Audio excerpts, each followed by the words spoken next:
আপনারা শুনছেন গল্প কোল্যাটারাল লাভ পর্ব 5। মৌয়ের রুম থেকে বেরিয়ে রোহন নিজের রুমে গিয়ে দরজা বন্ধ করে দিল। রাতে কাকার ডাকার পরেও দুজনের কেউই খেতে এলো না। পরের দিন সকালে রোহন ব্রেকফাস্ট করার সময় মৌকে দেখতে পেল না। কাকা মৌকে ডাকতে গেলে মৌ বলল রুমে খাবার পাঠিয়ে দিতে, আর আজ ও কলেজে যাবে না। মৌ কলেজে যাবে না শুনে রোহন একাই কলেজে চলে এলো। ক্লাসে এসে বসতেই দেখলো স্নেহা এসে রোহনের পাশে বসলো। রোহন, রোহন প্লিজ তুমি রাগ করো না, আমি কাল সত্যি বেশি রিয়্যাক্ট করে ফেলেছি। It's okay Sneha. আমি জানি তুমি আমার উপর রাগ করেছো। আসলে সেই মুহূর্তে আমার না মাথা ঠিক ছিল না, তাই জন্যই তোমাকে আমি ভুলভাল বলে ফেলেছি। ইটস ওকে স্নেহা, আমি সত্যিই কিছু মনে করিনি। দেখতে দেখতে দুটো ক্লাস হয়ে গেল, কিন্তু রোহন কিছুতেই ক্লাসে মন বসাতে পারছে না, তাই ঠিক করলো বাড়ি চলে যাবে। আমি বাড়ি যাচ্ছি। এখনই? সবে তো দুটো ক্লাস শেষ হলো। না, আমার বাড়িতে আসলে জরুরি কিছু কাজ রয়েছে। রোহন কলেজ থেকে গাড়ি নিয়ে বেরিয়ে চলে গেল। এই সময় বাড়িতে রোহনকে দেখে কাকাও অবাক হলো। তার মধ্যে রোহনের প্রশ্ন শুনে আরও অবাক হলো। মৌ কোথায়? মৌ কোথায় কাকা? ওর রুমে। রোহন দৌড়ে উপরে চলে এলো। মৌয়ের রুমের দরজা নক করতে মৌ ভিতর থেকে বলল, কাকা প্লিজ আমাকে একা থাকতে দাও, আমার কিছু লাগবে না এখন। রোহন রুমের দরজা খুলে দেখল মৌ জানালার সামনে চুপচাপ বসে আছে। রোহন পিছন থেকে মৌয়ের কাঁধে হাত রাখতেই মৌ চমকে উঠল। পিছন ফিরে রোহনকে দেখে মৌ চুপচাপ উঠে চলেই যাচ্ছিল। তখনই রোহন মৌয়ের হাত ধরে আটকালো। সরি মৌ। রোহনের কথা শুনে মৌ মাথা তুলে রোহনের দিকে তাকালো। প্লিজ আমার কথা শোনো। কাল স্নেহা রেগে গিয়ে আমাকে কথা শুনিয়েছিল, আর আমি এতে নিজেও খুব রেগে গিয়েছিলাম, তাই তোমাকে অতগুলো কথা শুনিয়ে দিয়েছি। প্লিজ প্লিজ রাগ করে থেকো না, please. It's okay Rohan. Mou মলিন হাসি হেসে বলল। মৌ হাত ছাড়িয়ে চলে যাচ্ছিল। রোহন আবার মৌয়ের সামনে এসে দাঁড়ালো। সামনে থেকে সরো। তুমি এখনো রাগ করে আছো আমার উপরে? না। মিথ্যে কথা বলবে না। তুমি যদি রাগ করে না থাকতে তো কেন কাল থেকে রুমে বসে আছো? রোহন, রোহন প্লিজ যাও এখান থেকে। মৌ অন্যদিকে ঘুরে চোখের জলটা মুছে নিল। রোহন মৌয়ের হাত ধরে টেনে নিজের দিকে ঘুরিয়ে নিল। মৌ আবার অন্যদিকে ঘুরে যেতে গেলে রোহন মৌকে কোলে তুলে ব্যালকনিতে নিয়ে এলো। আরে ছাড়ো, ছাড়ো আমাকে, কেন এরকম করছো? যাও না এখান থেকে, আমি একা থাকতে চাই, যাও না। তুমি কেন কাঁদছো মৌ? তাতে তাতে তোমার কি? ছাড়ো আমাকে, ছাড়ো। তোমার সাথে আমি আর একটাও কথা বলতে চাই না। আমি জানি আমি কাল তোমার উপর অনেক বেশি চিৎকার করেছি, তার জন্য ক্ষমা চাইছি তোমার কাছে। বলছি তো, সেই কারণে আমি কিছু মনে করিনি। এখন যাও এখান থেকে। যাব না। তুমি বলো তুমি কি কারণে কাঁদছো? রোহন মৌয়ের কোমর জড়িয়ে ধরে নিজের কাছে নিয়ে এলো। মৌ এবার জোরেই কেঁদে ফেললো, আর রোহন মৌকে শক্ত করে জড়িয়ে ধরল। বিশ্বাস করো, আমি সেরকম মানুষ নই। আমি কখনো কারোর সাথে মিসবিহেভ করি না, আর তোমার সাথে কিছু খারাপ করার কথা তো আমি ভাবতেও পারি না। কিন্তু কাল আমি রেগে গিয়ে খারাপ ব্যবহার করেছি। আমি জানি আমি ভুল করেছি। প্লিজ কেঁদো না, তোমাকে কাঁদতে দেখতে চাই না আমি। রোহন মৌয়ের মাথায় হাত বুলিয়ে দিতে দিতে বলল। বেশ কিছুক্ষণ পর মৌ কাঁদা বন্ধ করে মাথা তুলে রোহনের দিকে তাকালো। তুমি আমার গিটারটা ভেঙে দিলে রোহন, তুমি খুব খারাপ। মৌ ব্যালকনি থেকে রুমে চলে এলো। রোহনও মৌয়ের পাশে এসে বসলো। মৌ গিটারটা হাতে নিয়ে বসে আছে। যেখানে বাবা মা নিজের মেয়ের স্বপ্নকে গুরুত্ব দেয়নি, এখানে তুমি যে আমার গানকে অ্যাপ্রিশিয়েট করবে, এটা আমার ভাবাই উচিত হয়নি। একদম উচিত হয়নি। আমি আমি ঠিক বুঝলাম না। কিছু না, কিছু না, তুমি চিন্তা করো না। আমি আর কখনো গান গাইবো না। আরে না না, কাল আমি রাগের মাথায় বলেছিলাম তুমি তোমার মতো গান গাইতেই পারো। তার কোনো দরকার নেই, কোনো দরকার নেই।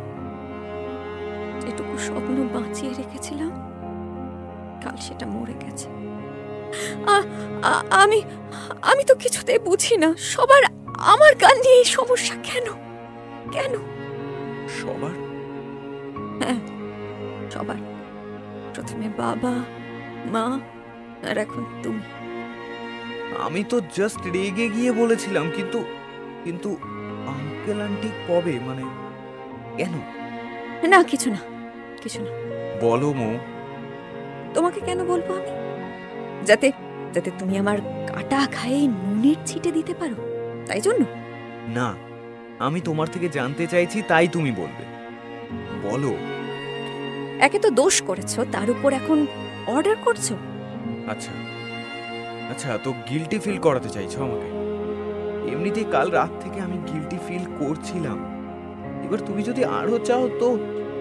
থাক থাক, এত নাটক করতে হবে না। আমি বলছি, তুমি আমার সাথে ক্লাস 4 অবধি, মানে প্রাইমারি স্কুলে পড়তে। তারপর তো আমরা দুজন জেদ করে স্কুল আলাদা করে নিলাম। পড়াশোনার সাথে সাথে মিউজিক মিউজিক আমার জীবনের একটা বড় অংশ হয়ে যেতে লাগলো।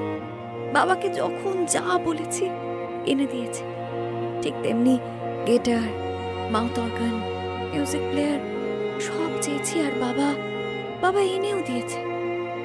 ধীরে ধীরে আমি মিউজিক অ্যাডিক্টেড হয়ে উঠলাম। স্কুলের বিভিন্ন অনুষ্ঠানে গান গাওয়া শুরু করলাম, স্টেজ শো করছিলাম, সব বেশ ভালো চলছিল।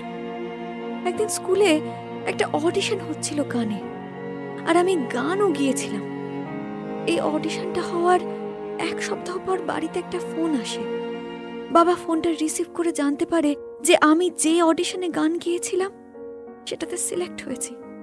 খবরটা শুনে আমি যতটা খুশি হয়েছিলাম তার থেকে অনেক বেশি দুঃখ পেয়েছিলাম যখন বাবা বলেছিল আমি পার্টিসিপেট করতে পারবো না। কিন্তু কেন? আমি বাবাকে একই প্রশ্ন করেছিলাম। বাবা পরিষ্কার জানিয়ে দিল, পড়াশোনা করে ভালো কোনো ক্যারিয়ার সম্পর্কে ভাবতে হবে, গান গেয়ে গায়িকা হওয়া যাবে না। সেদিনই আমার স্বপ্নের ইতি ঘটেছিল। তুমি কেন আঙ্কেলকে বলনি তুমি গান নিয়ে ক্যারিয়ার গড়তে চাও? ছোটবেলা থেকে যা চেয়েছি তাই পেয়েছি। সেদিন আমার পালা ছিল। আমি মেয়ে হয়ে বাবার একটা কথা রাখতেই পারি, তাই না? আমি বাবার কথায় রাজি হয়ে গান নিয়ে ক্যারিয়ার গড়ার আশা ছেড়ে দিলাম, আর পড়াশোনায় ফোকাস করলাম। তবে হ্যাঁ, আমি গানটাকে পুরোপুরি ছেড়ে দিতে পারিনি। গিটার, পিয়ানো এখনো বাজাই, কিন্তু এ নিয়ে বাবা কখনো বিরোধিতা করেনি। এখন গানটা স্বপ্ন নয়, এখন গানটা প্যাশন হয়ে গেছে। রোহন মৌয়ের দিকে কিছুক্ষণ তাকিয়ে থাকার পর উঠে চলে গেল। রোহন নিজের রুমে এসে দরজা বন্ধ করে বিছানায় শুয়ে পড়ল। আমি সবসময় ভেবেছি তুমি অহংকারী, ফাজিল, অত্যাধিক অসভ্য, অসহ্যকর একটা মেয়ে, কিন্তু আমি কখনো তোমার এই দিকটা দেখতেই পাইনি। বলা যেতে পারে দেখতে চাইনি। তবে আজ আমি সত্যি অবাক হচ্ছি। মৌ সেন, যে মেয়েটা সবসময় জেদ দেখিয়ে যা চায় তাই নিয়ে ছাড়ে, সেই মেয়েটা বাবার খুশির জন্য নিজের স্বপ্ন ছেড়ে দিল। আমি কখনো ভাবিনি তুমি মন খোলা, হাসি মজায় থাকা একটা মেয়ে, বরং ভেবেছি তুমি ফাজিল। এখন তো দেখছি তোমার উপর করা আমার ক্যালকুলেশনটা ভুল, আর তুমি ঠিক, একদম ঠিক। রোহান নিজের মনে বলল। কাকার আওয়াজ পেয়ে রোহান রুম থেকে বেরিয়ে লাঞ্চ করতে গেল, কিন্তু মৌ খেতে আসেনি দেখে কাকাকে বলল মৌকে ডেকে নিয়ে আসতে। কাকা মৌকে ডাকতে গেল, কিন্তু একাই ফিরে এলো।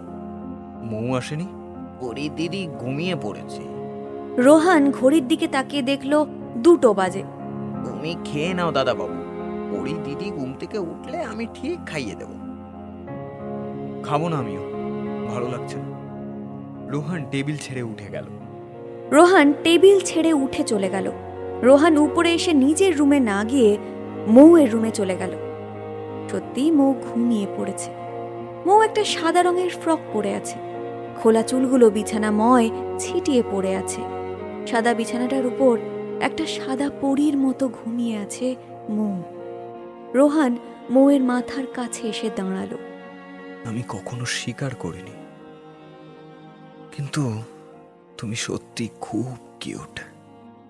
রোহান নিজের মনে মনে বলল। বিকেল 5টা বাজে।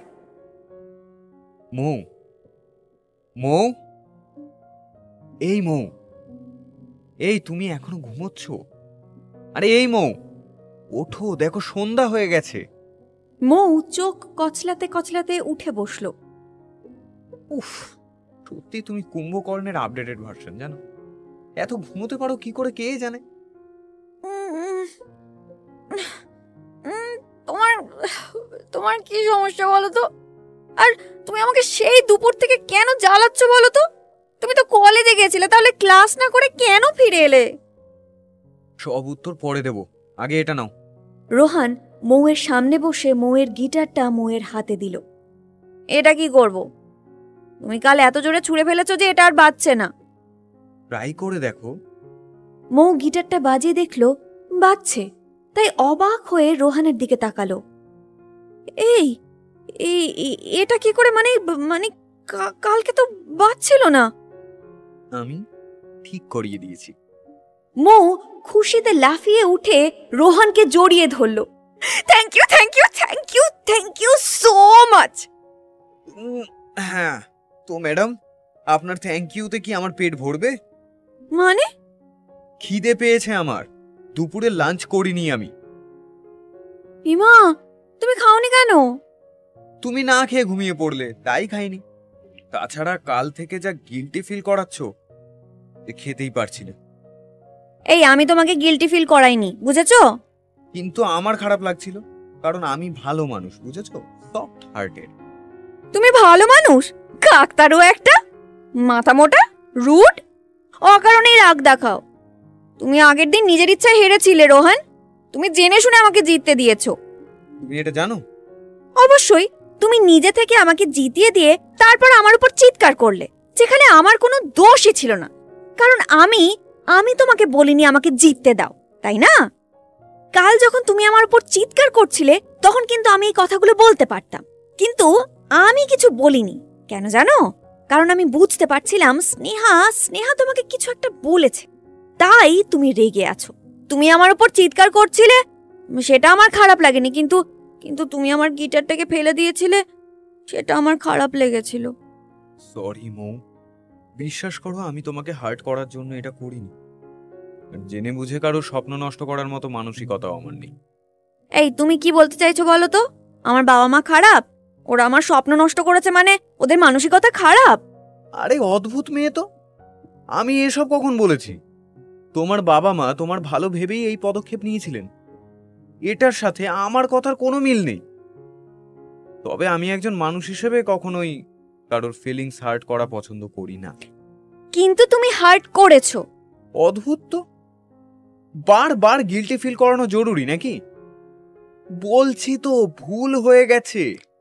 ভুল যখন করেছো তখন তার মাসুল তো দিতেই হবে, আর তাই আমার থেকে রোজ গঞ্জনাও শুনতে হবে মিস্টার কাকতাড়ুয়া।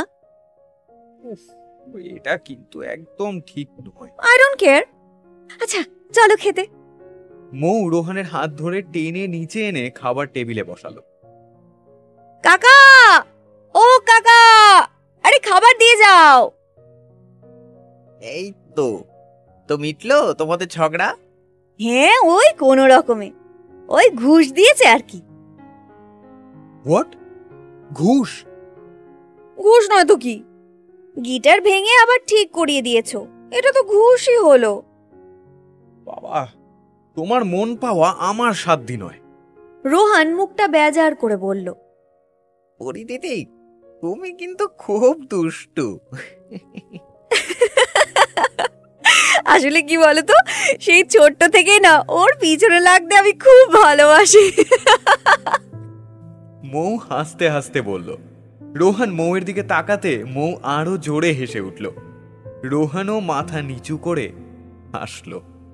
পরের দিন থেকে আবার কলেজ যাওয়া শুরু করলো দুজনে।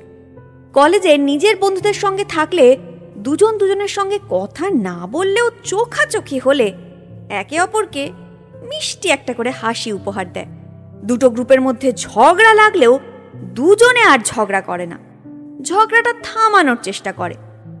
আজই ঋষি আর রাহুলের মধ্যে তুমুল ঝগড়া লেগেছিল, আর সেই ঝগড়ায় সামিল হয়েছিল স্নেহা আর প্রিন্স। মৌ আর ঝগড়া করার বদলে প্রিন্স আর ঋষিকে টেনে ওখান থেকে নিয়ে বেরিয়ে চলে গেল, আর রোহান নিজের বন্ধুদের ঠান্ডা করার চেষ্টা করতে লাগলো। ব্রেক টাইমে রোহানের সাথে মৌয়ের দেখা হতে রোহান মৌকে ইশারায় জিজ্ঞেস করলো সব ঠিক আছে কিনা, আর মৌও ইশারায় জানালো সব ঠিক আছে।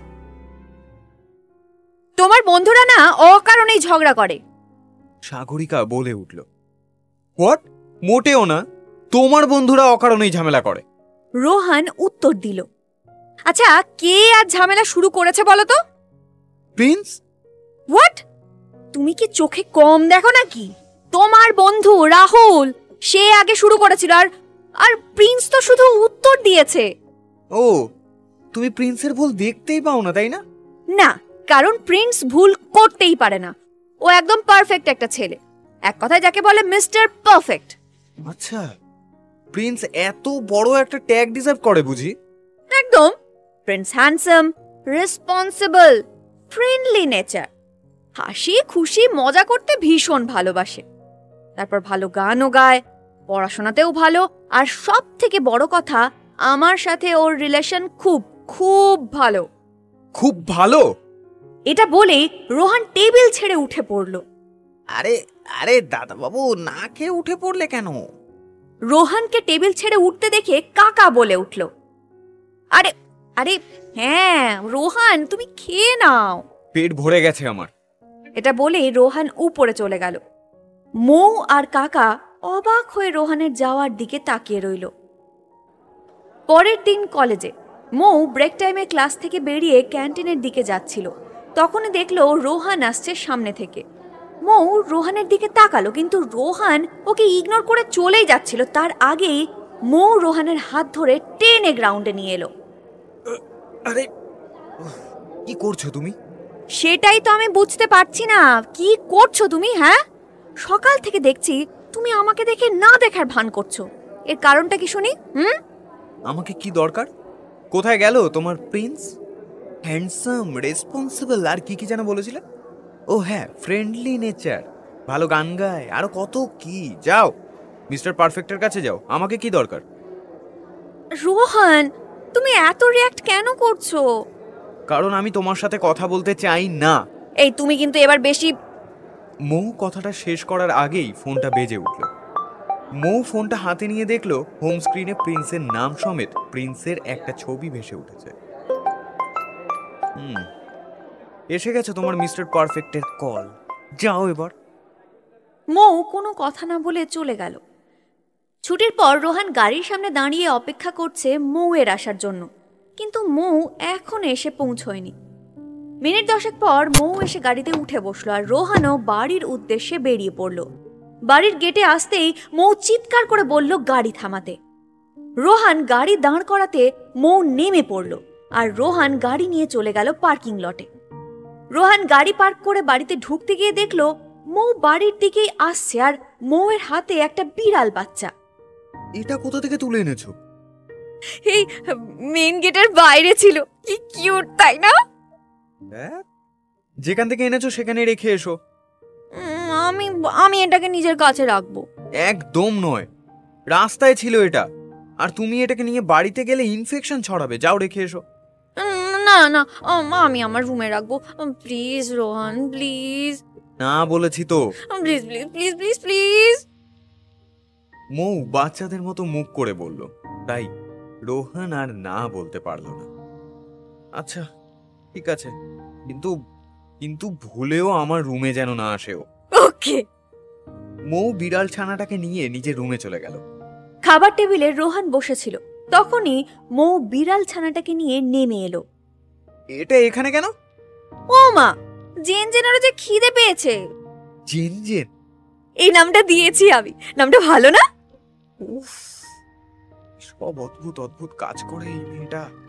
রোহান নিজের মনে মনে বলল। খাওয়া দাওয়ার পর রোহান ল্যাপটপ নিয়ে নিজের রুমে বসে আছে, আর তখনই বিড়াল ছানাটা ঘুরতে ঘুরতে রোহানের রুমে চলে এলো। বিড়াল ছানা দেখেই তো রোহান চিৎকার করে মৌকে ডেকে উঠল। মৌ রোহানের চিৎকার শুনে দৌড়ে এলো। কি হয়েছে? কি হয়েছে? আরে আরে কোথায় ডাকাত পড়েছে শুনি? এই বিড়াল ছানাটা আমার রুমে কি করছে? ওহো, জেন জেন এখানে চলে এসেছে। নিয়ে যাও, আর ভুল করেও আমার রুমে যেন না আসে। এই, তুমি কি ভয় পাও নাকি? মোটেও না। সত্যি? মৌ বিড়াল ছানাটা নিয়ে রোহানের দিকে এগিয়ে গেল, আর রোহান ল্যাপটপ রেখে দাঁড়িয়ে পড়ল। দূরে যাও, দূরে যাও। মৌ একদম কাছে আসবে না, তুমি একদম আসবে না। ওকে নিয়ে দূরে যাও, দূরে থাকো। এই, তুমি তো ভয় পাও না, তাহলে তাহলে সমস্যা কোথায়? আমার আমার আমার আমার ভালো লাগে না তাই। মৌ বিড়াল ছানাটা রোহানের মুখের সামনে ধরতেই রোহান চোখ বন্ধ করে নিল, আর মৌ খুব জোরে হেসে উঠল। রোহান চোখ খুলে দেখলো মৌ অনেকটা দূরে দাঁড়িয়ে আছে, সাথে বিড়াল ছানাটাও অনেক দূরে মৌয়ের হাতেই আছে।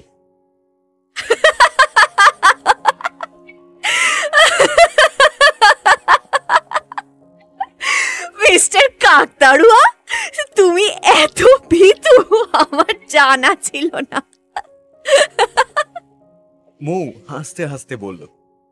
রোহান হঠাৎ মৌয়ের হাত ধরে টেনে মৌয়ের কোমর জড়িয়ে ধরল। মৌ হাসা বন্ধ করে রোহানের দিকে তাকালো। রোহান মৌয়ের দিকে তাকিয়ে আছে। মৌয়ের হাত থেকে বিড়াল ছানাটা নিয়ে রোহান সোফার উপর রেখে দিল। এবার হাসছো না কেন? রোহান, ছাড়ো। কেন, সমস্যা কোথায়? রোহান আরো শক্ত করে জড়িয়ে ধরে বলল, কিছু না, আমার কাজ আছে, ছাড়ো। তুমি কি ভয় পাচ্ছ? কিসে ভয় পাবো? এই যে তুমি আমার হাতের মধ্যে আটকে গেছো, তাই না? তুমি আমাকে ছাড়ো রোহান। মৌ নিজেকে ছাড়ানোর চেষ্টা করে বলল, আর যদি না ছাড়ি? মৌ একবার ঢোক গিলল, কিন্তু কিছুই বলতে পারল না। রোহান মৌয়ের মুখের দিকে তাকিয়ে নিজের মনেই হেসে চলেছে। কি হলো, চুপ করে গেলে কেন? মৌ মুখ তুলে রোহানের দিকে তাকাতে রোহান মৌয়ের গালে আলতো করে ঠোঁট ছোঁয়ালো। ক্ষণিকের মধ্যে মৌয়ের চোখগুলো বড় বড় হয়ে গেল। রোহান মৌকে ছেড়ে দিয়ে একটু সরে দাঁড়াতে মৌ কোনো দিকে না তাকিয়ে দৌড়ে চলে গেল। আরে, এই তোমার জেন জেনকে নিয়ে যাও। মৌ ফিরে এসে বিড়াল ছানাটাকে তুলে নিয়ে আবার দৌড়ে চলে গেল। আর মৌয়ের অবস্থা দেখে রোহান নিজের মনে, আরে, এই তোমার জেন জেনকে নিয়ে যাও। মৌ ফিরে এসে বিড়াল ছানাটাকে তুলে নিয়ে আবার দৌড়ে চলে গেল। আর মৌয়ের অবস্থা দেখে রোহান নিজের মনেই হাসতে লাগলো। পরের দিন কলেজে যাওয়ার সময় মৌ বিড়াল ছানাটাকে কাকার কাছে রেখে দিয়ে গেল। মৌ ভুলেও রোহানের দিকে সরাসরি তাকাচ্ছে না কালকের ঘটনাটার পর। রোহান মৌয়ের দিকে তাকিয়ে হেসে চলেছে নিজের মনে, আর মনে মনে ভাবছে এই প্রথমবার মৌ সেন দারুণ জব্দ হয়েছে। এক সপ্তাহ মতো ক্লাস হওয়ার পরেই কলেজে ছুটি পড়ে যাবে দুর্গাপূজা উপলক্ষে। এবারের দুর্গাপূজাটা মৌ আর রোহানের কলকাতায় কাটবে, আর দুজনের মা বাবাও চলে আসবে কলকাতায় পুজোর ছুটিতে। কিন্তু মৌ এখনো একবারও শপিং করতে যায়নি। বলা যেতে পারে কলেজে যাওয়ার জন্যই সময় পায়নি। কিন্তু আজ রবিবার, তাই মৌ ঠিক করেছে শপিং এ যাবে। রোহান, আজ বিকেলে আমি শপিং মলে যাব। হ্যাঁ, তো যাও। তুমিও আমার সঙ্গে যাবে। ইম্পসিবল। তোমার সাথে কলেজ স্ট্রিট গিয়ে আমার শিক্ষা হয়ে গেছিল। তুমি সারা মলে ঘোরাবে, তাই আমি তোমার সাথে যাব না। রোহান, আমি কলকাতায় সবকিছু চিনলে না তোমাকে যেতে বলতাম না কখনোই। আমি চিনি না, তাই তোমাকে যেতে বলছি। সরি, আমি যাব না। ওকে ফাইন, আমি প্রিন্সকে বলবো। ও নিশ্চয় না বলবে না তোমার মতো। মৌ ফোনটা বের করে সবে মাত্র প্রিন্সের নাম্বারে কল করেছে। অমনি রোহান মৌয়ের হাত থেকে ফোনটা কেড়ে নিয়ে কলটা কেটে দিল। আরে আরে আরে ফোনটা দাও রোহান আমাকে। চলো, আমি নিয়ে যাচ্ছি। এই তো বললে যাবে না। এখন তো বলছি যাব, চলো। মৌয়ের ফোনটা বেজে উঠতে রোহান দেখলো প্রিন্স কল ব্যাক করেছে। আরে রোহান, ফোনটা দাও আমাকে, প্রিন্স কল করছে। মৌ লাফিয়ে রোহানের হাত থেকে ফোনটা নেওয়ার চেষ্টা করছে, কিন্তু রোহান কিছুতেই দিচ্ছে না। ফোনটা কেটে যেতে রোহান মৌকে ফোনটা ফেরত দিয়ে দিল। আবার একবার ফোনটা বেজে উঠল আর মৌ কলটা রিসিভ করলো। হ্যাঁ হ্যাঁ প্রিন্স, বলো। ফোন করেছিলে প্রিন্সেস? হ্যাঁ, ভাবলাম একটু কথা বলি। আসলে আসলে বোর হচ্ছিলাম রুমে বসে বসে। আচ্ছা, তো এই ব্যাপার। আচ্ছা, তো চলো ঘুরে আসি। আজ নয় প্রিন্স, আসলে আমার কিছু কাজ আছে। কালকে কলেজে দেখা হবে। Okay bye. মৌ কলটা কেটে দিয়ে রোহানের দিকে তাকালো। কি এভাবে তাকিয়ে আছো কেন? আমি দেখছি যে প্রিন্সের সাথে কথাটা বলার সময় তুমি কতটা সুইট আর কিউট হয়ে যাও, আর আমার সাথে কথা বলতে গেলে তোমার মুখ তো তেতো হয়ে যায়। অনেক বেশি কথা বলো তুমি, বুঝেছো? যাও এবার রেডি হও, আমি এক্ষুনি আসছি। সারা বিকেল মৌ ঘুরে ঘুরে শপিং করেছে, আর রোহান শুধু মৌয়ের সাথে ঘুরে বেরিয়েছে। রাতে ডিনার করে তারপর দুজন বাড়ি ফিরেছে। দেখতে দেখতে পুজোর ছুটি পড়ে গেল। মৌ আর রোহানের বাবা মা কলকাতায় চলে এলো। একই বাড়িতে সবাই মিলে একসাথে বেশ আনন্দে সময় কাটাচ্ছে। সকালে ঘুম থেকে ওঠার পর রোহান ব্রেকফাস্ট টেবিলে এসে বসতেই দেখল মৌ রান্নাঘরে। আর এটা দেখে রোহান অবাক হলো, কারণ এর আগে কখনো মৌকে রান্নাঘরে দেখা যায়নি। বিভা দেবী খাবারের প্লেটগুলো রান্নাঘর থেকে এনে ডাইনিং টেবিলে সাজাচ্ছে। রোহানের বাবা আর মৌয়ের বাবা টেবিলে এসে বসতে মৌ, বিভা দেবী আর সুমিতা দেবীও টেবিলে এসে বসলো।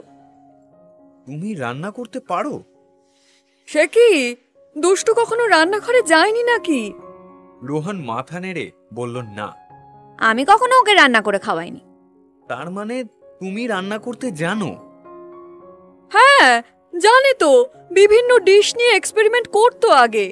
আমার রান্নাঘরটা পুরো যুদ্ধক্ষেত্র বানিয়ে নেমে পড়তো নতুন ডিশ আবিষ্কার করতে। মৌ শুধু নিজের মনে মনে হাসছে আর খেয়ে চলেছে। খাবার শেষ করে মৌ নিজের রুমে যাচ্ছিল, তখনই রোহান এসে উপস্থিত হলো। রাস্তা আটকে দাঁড়ানোর কারণটা কি? তুমি রান্না করতে জানো, তাও কখনো বলনি কেন? তুমি সেই সুযোগই দাওনি আমাকে। আজ সুযোগ পেয়েছি তাই রান্নাঘরে গেছি। জেনে বুঝে বলনি, তাই না? হ্যাঁ, কারণ আমি কাকতাড়ুয়াকে রান্না করে খাওয়াতে চাই না, বুঝেছো? মৌ নিজের রুমে চলে গেল। তোমার আমাকে নিয়ে কি সমস্যা আমি বুঝি না। রোহান নিজের মনে মনে বলল। পুজোয় প্রত্যেকটা দিন মৌ জমিয়ে ঘুরেছে আর ঠাকুর দেখেছে। পুরো পরিবারের সাথে দিনের বেলা ঠাকুর দেখেছে। তাছাড়া ও রাতে রোহানের সাথে ঘুরে বেরিয়েছে সারা কলকাতা। আজ অষ্টমী। সকাল সকাল ঘুম থেকে উঠে রোহান এত বড় শখ খাবে ভাবেনি। মৌ শাড়ি পরেছে। এই প্রথম মৌকে শাড়ি পরতে দেখলো রোহান। সাদার মধ্যে লাল রঙের কাজ করা শাড়িটায় অপূর্ব লাগছে মৌকে। তার মধ্যে কাজল নয়না, লম্বা কেশের অধিকারিণী, আর কি বলা যায় সেটা রোহান ভুলেই গেছে এই মুহূর্তে। এক দৃষ্টিতে তাকিয়ে আছে তার সামনে দাঁড়িয়ে থাকা মেয়েটার দিকে। কিরে রোহান, দাঁড়িয়ে কেন? চল, দেরি হচ্ছে তো, অঞ্জলির সময় পেরিয়ে যাচ্ছে। হ্যাঁ। রোহান ড্রয়িং রুমে আসতে মৌ রোহানের দিকে তাকালো। লাল রঙের পাঞ্জাবিটায় রোহানকে বেশ লাগছে। সবাই একসঙ্গে বেরিয়ে পড়ল অঞ্জলি দেওয়ার উদ্দেশ্যে। অঞ্জলি শেষে সবাই বাড়ি ফিরবে বললেও মৌ জেদ ধরলো এখন ঘুরতে বেরোবে। তাই বড়রা বলল রোহানের সঙ্গে যেতে। সবাই বাড়ি চলে গেল আর মৌ রোহানের সঙ্গে বেরিয়ে পড়ল। ধর্মতলার কাছে এসে রোহান গাড়িটা পার্ক করে গাড়ি থেকে নেমে এলো। চারদিকে বড় বড় গাছ আর তার মাঝে ট্রাম লাইন। গাছের জন্য রাস্তায় ছাওয়া পড়েছে। মৌ গাড়ি থেকে নেমে এগিয়ে গেল ট্রাম লাইন ধরে। রোহান ক্যামেরাটা বের করে পিছন দিক থেকে মৌয়ের বেশ কিছু ছবি তুলে নিল। মৌ রোহানের দিকে ঘুরতে সেই মুহূর্তেরও ছবি তুলল রোহান। রোহান ছবি তুলছে দেখে মৌ পোজ দিয়ে দাঁড়ালো। সারা দুপুর বিভিন্ন জায়গায় ঘুরে বেশ কিছু ছবি তুলেছে দুজনে, কিন্তু একসঙ্গে দুজনের ছবি একটাও ওঠেনি। রোহান চাইছিল একটা ছবি তুলতে একসঙ্গে, কিন্তু কেউ তো নেই যে ছবি তুলে দেবে। তার মধ্যে মৌকে বলতেও পারছে না এই কথাটা। কিন্তু মৌ হঠাৎ একটা বছর কুড়ির ছেলেকে বলল ছবি তুলে দিতে। মৌ রোহানের পাশে এসে দাঁড়াতে রোহান মৌয়ের হাতটা ধরে মিষ্টি করে হাসলো মৌয়ের দিকে তাকিয়ে, আর মৌও পরিবর্তে একটা মিষ্টি হাসি উপহার দিল। আর এই মুহূর্তটাই ক্যামেরাবন্দি করলো ছেলেটা। দেখতে দেখতে দুর্গা পূজা, লক্ষ্মী পূজা, কালী পূজা, এমনকি সমস্ত ছুটিও শেষ হয়ে গেল। এই ছুটিটা দারুণ মজা করে কাটিয়েছে দুজন। সারাদিন ঘুরে বেড়ানো, খাওয়া দাওয়া, আড্ডা, গল্প, গান সব মিলিয়ে সত্যি স্মরণীয় হয়ে থাকার মতো ছিল এই ছুটির দিনগুলো।